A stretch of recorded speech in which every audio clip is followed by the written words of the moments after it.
All right, today we have the pleasure from hearing from Chris DeLay and Nate Osterloh from Polaris. They're going to tell us a little bit about Polaris. Go figure.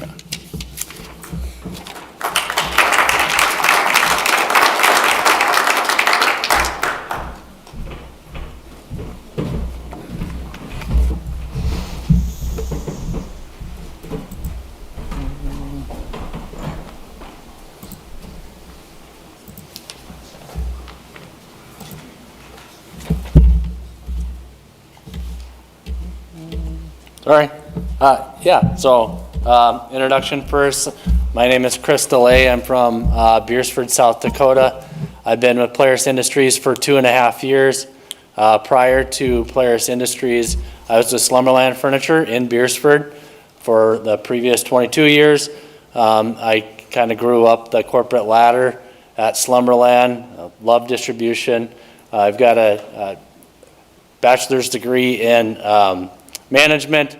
I've had some other training in Six Sigma, operational excellence, work excellence, and so forth. But that's a little bit about myself. I'm from Beersford. I'm married. I have 4 children. My oldest daughter is in South Carolina, and my youngest son is 11. So that's a little bit about me. Kaylee is not in today, so maybe I'll let Nate introduce himself quickly. We'll go from there. Yeah, so as Chris said, I'm not Kaylee, but Nate Osterloh. I am originally from Fremont, Nebraska. I've been working for Polaris for about 13 years now. Similar to Kaylee, I kind of went from being a supervisor to leader, the ops manager now. Went to University of Nebraska-Kearney, and in the middle of Nebraska. I have a wife and 1 daughter, 6 years old. So I live here in Vermillion now. I lived in Beersford for the first 8 years of my career in South Dakota, and then I moved to Vermillion here in the last couple of years. So, All right, thanks. A little bit about Polaris. We have a short video for you to watch, kind of on Polaris as a greater company. It all started outside. 2 brothers and a best friend, with somewhere to be and no way to get there. Until they rolled up their sleeves, retooled their machines, and invented it. And in the trail they blazed came others, by land and by water, on road and off, all roads leading outside, where possibility drives us to build it better, go farther, or get back there, where the status quo is a speck in our rear view. Outside is where we work and play, where the rewards are priceless, the rush of wind in our face, the crunch of untouched snow, the sun rising over the water or hanging low over a job well done. This is where we answer the call, where we find connections in the middle of nowhere, where we set new standards again and again and again. Outside, we push each other, carry each other, kid each other, and lead each other. We see the world and ourselves in ways we never thought we would, and think bigger and bolder about what we can do together.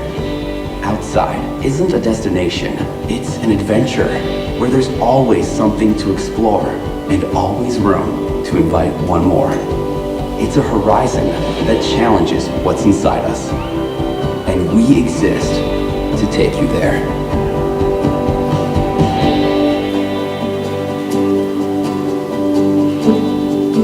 Polaris. Think outside.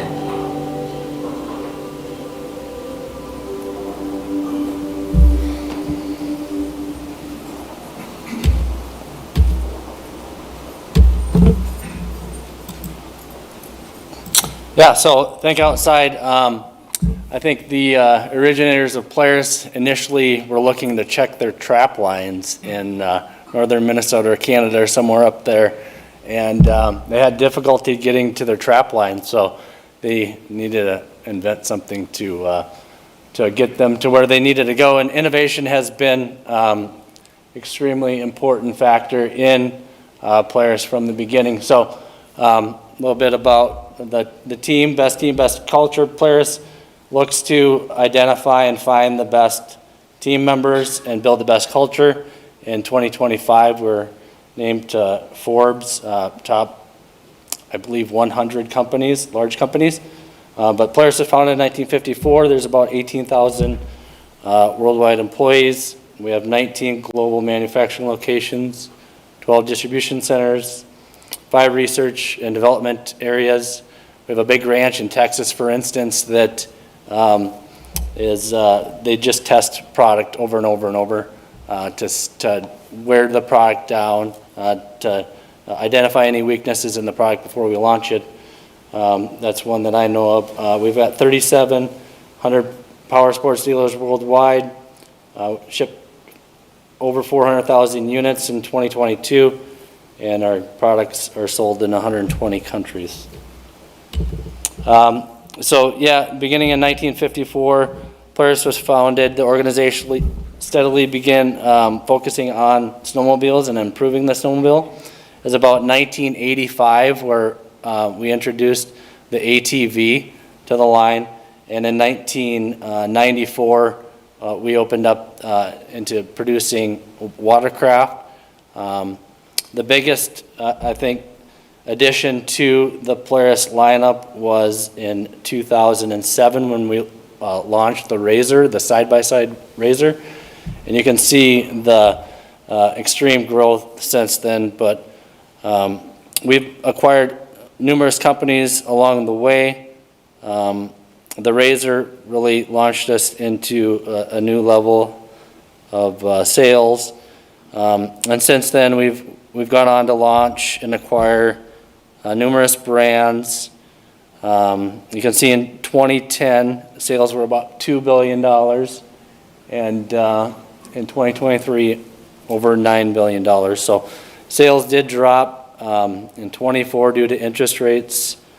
The market became tough for everyone into the industry, but we're still gaining market share in all the markets that we're in. So I guess that would be something that would stick out as a positive.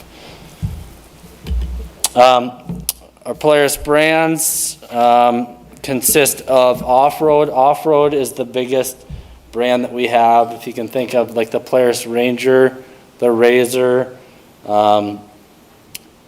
We also have government contracts where we build and upfit government vehicles for the military. The off-road would be second Indian motorcycle, Slingshot.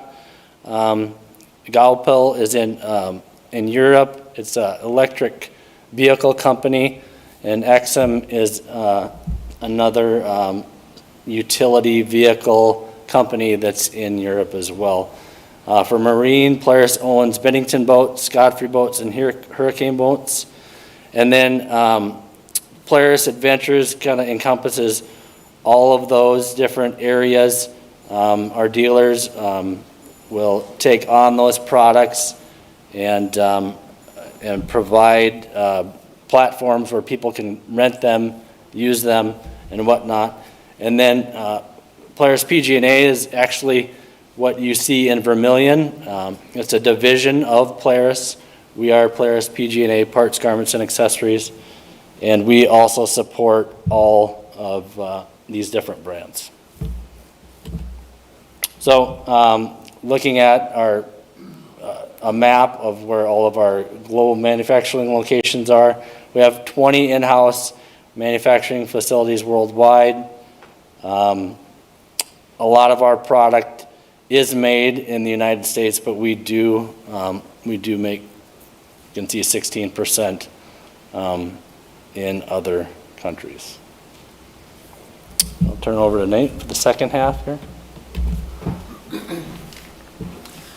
I'm going to jump in a little bit more to what we do here in Vermillion with PG&A. So parts, garments, and accessories is our main area that we serve here. So you can see kind of the breakdown there. Our accessories are our big hitters for us. We actually don't have our garments or the clothing, coats and stuff like that in our building anymore. But we do carry 100% of all the parts for every vehicle we've produced in the last 10 years. So there's a lot of very dusty parts, also a lot of parts that move really fast. Keep the landfill busy as well, and the metal companies that like all the metal that we throw away. So parts, garments, and accessories, that's kind of the breakdown there. Parts meaning your service parts. So if you have an older razor and you're going to go, you break something, we're going to ship those parts out. Garments, like I mentioned, that's our some of our clothing brands, the heavy winter coats all the way to the t-shirts, motorcycle clothing. And then accessories, you're looking at your door kits for Rangers, basically anything you want to upfit a vehicle for to make it to your liking.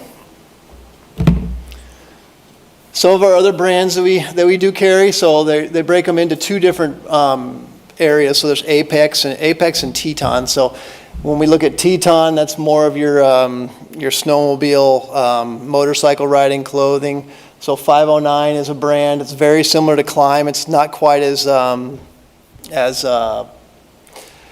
I don't want to say it's a budget brand because it's not cheap, but it's more of you kind of see more of your younger crowd go towards 509 just because they have the brighter colors. It's a little bit more extreme, I suppose, whereas Climb is your super technical stuff. That motorcycle jacket that you see there, a lot of padding, all that kind of stuff. But so Climb would be considered our more premium, top of the line brand when you look at clothing for riding and snowmobiling and four-wheeling and stuff. So our Apex group, mostly accessories. So we have Kolpin, which is your plow blades, stuff like that you want to put on vehicles. Premier, they make our coolers. So I'm sure if you've been to any raffles here in town, you've seen our coolers. That's made by Premier OEM, which is in Ohio. Pro Armor is a brand that is out in California, so they make a lot of our aftermarket accessories, so bumpers, custom made, so they're able to get our vehicles, a year in advance, so they can start building bumpers for them. So it's a Pro Armor branded bumper. So if somebody's looking for something that we don't have on the Polaris website, they can go to their website and see something a little bit different designed. It also gives us an opportunity to reach other brands. So Kolpin, all these Apex groups and the Teton outfitters, we're reaching out to customers who might own Can-Am or some of our competitors. They can get stuff from accessory companies that we own. So we get a chunk of their sales as well. So Trail Tech's more of your GPS. So if you've ridden in our vehicles recently, we have a pretty high-tech GPS system that's in a lot of those vehicles if it's one of the higher-end ones. So we partner with them on a lot of that kind of stuff as well for tech. Our supply chain looks like this. So you have your raw materials going over to our suppliers. We're kind of in the middle there for distribution. So we're going to ship out to dealers. Most of our shipments go out to our dealers, similar to like Vermillion up in Sioux Falls. Then we also have e-commerce, and then we also supply our own plants. But most of it goes out to dealerships, and then the dealers will ship it out to our customers. And we work in partnerships with our dealerships as well. So some of the customers will go to our website, and it'll tell you, this dealership is close to you, they have this part, so they can go to that dealership and pick it up rather than waiting for your 3 to 5 day shipping. So try to partner with our dealers as much as possible, since 100% of all of our dealers are privately owned. We don't own any of them. Here are our facilities here. So 3 main distribution centers. So Fernley, Nevada, Wilmington, Ohio, and then here in Vermillion. So we're the flagship DC. We carry 100% of all the parts that Polaris provides. Wilmington and Fernley, they're only going to carry what we consider like A and B parts. So we categorize them A, B, C based on how fast they move and how frequently they sell. So they're only going to carry your top 60% of all the parts. Sioux City is where all of our apparel is. So it's a company called Big Sioux that ships out all of our coats and clothing. And then the map over here on the right is just kind of showing the distribution and the reach. So us having 100% of the parts, we're going to ship coast to coast for the most part. Ideally, Fernley and Wilmington are taking care of their own customers. You can see Wilmington has the most customers out there. They cover the East Coast, so they do have the most dealerships, but they, from a revenue perspective and dollars perspective, we ship quite a bit more than they do. So our DC is 14 acres under roof, so about 10 and a half football fields. So you can kind of look at that picture. You can, if you've been here in the community for a long time, you know we've gone through some expansions. That line in the middle, that dark line in the middle of the building is our old building, the original 1997 building. Then I believe that where the roof kind of breaks there is our 2014 building, and then, or I'm sorry, the 2008 building, and then the what you see there, the whole thing was completed in 2014. Ship around 2,000 to 4,000 parcel packages a day, 300 to 600 pallets. Service 130 countries and about 400 million per year in overall sales. We do have 3 shifts, so we have a first shift, mid shift, and second shift. We employ part-time, full-time, temp employees. We pull from the college quite a bit as well, so they help us out on the second shift quite a bit, which is always nice. We have 5 main departments. Our parcel, LTL, receiving and returns, and then inbound prep is something that we took over 2 years ago, which is our kitting. So if you think about, we get our raw materials from our suppliers, get a box of 5,000 bolts, we're going to put them into bags of 10. So that's kind of what our kitting department does, as well as like labeling and stuff. So over 25 years, we're coming up on 30 years here in a year and a half, 2 years or so. So we'll probably have a celebration there. Key roles, so we have our warehouse associates, so team members that are going to be unloading trailers, picking our lines, providing the value to our customers, making sure they're following our quality guidelines, safety guidelines, and basically taking care of our customers the best that we can. There's some fun facts on there. One person can pack 200 plus UPS boxes per hour, and then we've had a few people that are able to pick over 1,000 lines per hour. So if you think every time you look at an RF and you go and walk to a location, you pick out a part from that one location, you know, they can do 1,000 lines in a shift. Sorry, I said per hour. That'd be great if they could do it per hour. But if you find somebody, then let us know. But per shift. And then they do a lot of walking. So currently we don't have a goods to persons machine. So our Wilmington and Fernley warehouses are set up with goods to persons. So the bins are coming to the employee, so I just stand here and the parts come to me, whereas we still have our conveyor if you've been in our building. So it's a lot of walking up and down the aisles and picking. So we have some employees that really enjoy that, and that's part of the workout for the day. But then we have our quality inventory clerks who are going to do audits, random audits on our boxes that are being shipped out. And they're going to check out our inventory, make sure that we're in compliance with our we call them Ernst & Young, but our compliance companies that make sure that we have our inventory and we're not lying about any of that stuff. And then we have our leadership and support roles that basically lead the warehouse associates and train the employees and then build those training programs and stuff. So our key metrics, so safety, delivery, quality, and productivity. Safety is always number one for us. We had a lot of really big success in around 2016 and 17, so we're trying to get back to that. We have some occupational therapists on site a couple times a week, and then we partner with some companies here in town with Athletico to help us if our team members that need any help with anything. Delivery is our order response time, so we have promised our customers that any order that's in before noon today will ship out before 10 o'clock or 7 o'clock tonight. So that's kind of our promise to our customers that we're going to take care of them. And then, driving that value to our customer to make sure, everybody lives in an Amazon world now where Amazon's getting your box to your doorstep the next day. And it's a little bit tougher for companies like us to keep up with Amazon, but we're going to do our best to try.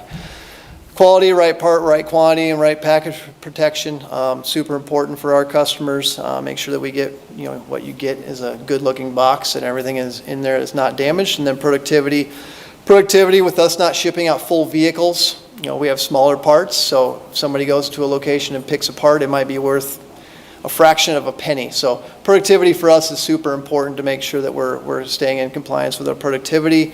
and our quality and everything, so that we can only ship it once. It costs us about 6 times as many times. It costs us about 6 times as much to ship it twice as it does to just ship it right the first time.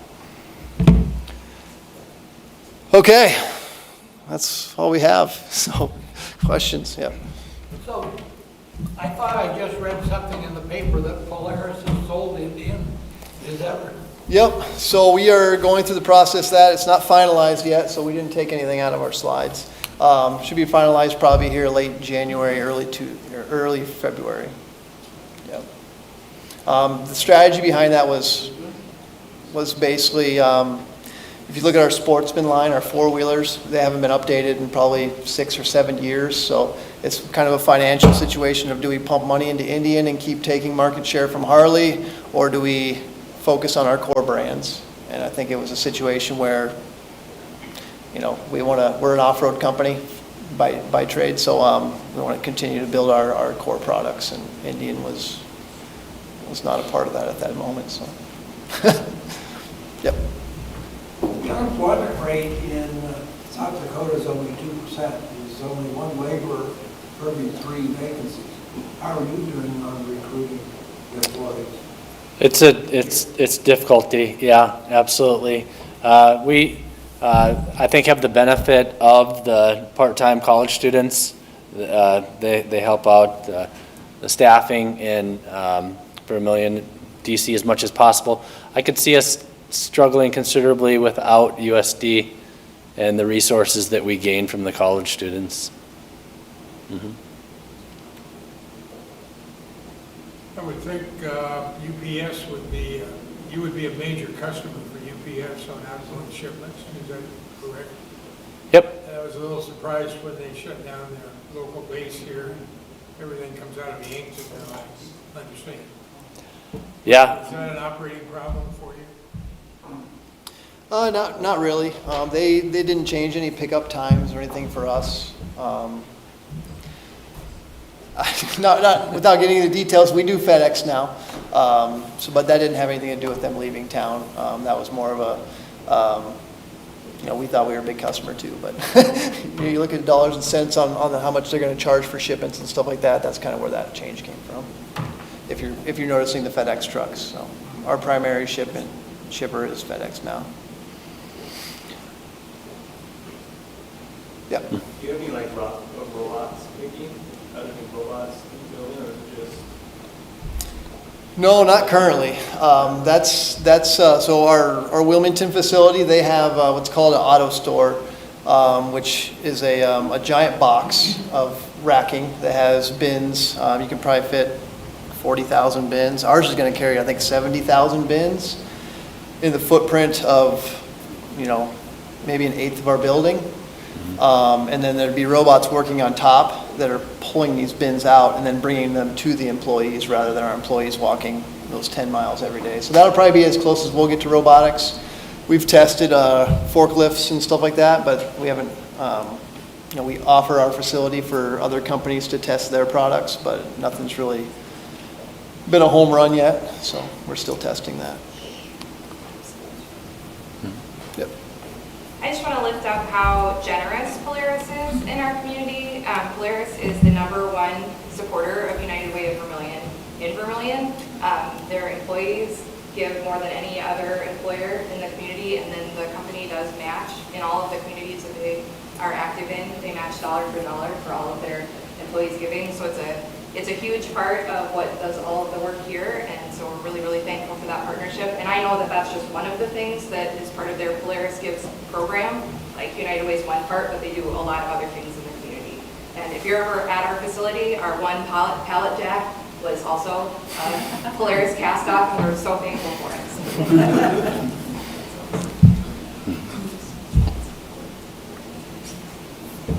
Yep. Hire interns besides just part-time students? Do you actually hire interns? There's a program that students can apply for, and if they're accepted into the program and there's a need in the specific location or area, then we do take on interns for the summer. They'll take on a project that the leaders might not have time to work on, and we usually get really good results from them. Are there any opportunities for high school students with Polaris? That's ever-going question, with the labor question on unemployment rates and stuff like that. We've tried to get there, but from a company perspective, we don't hire anybody under 18 and have to have a high school diploma or equivalent. So it's been some red tape we've been trying to work around, but haven't gotten there yet. So.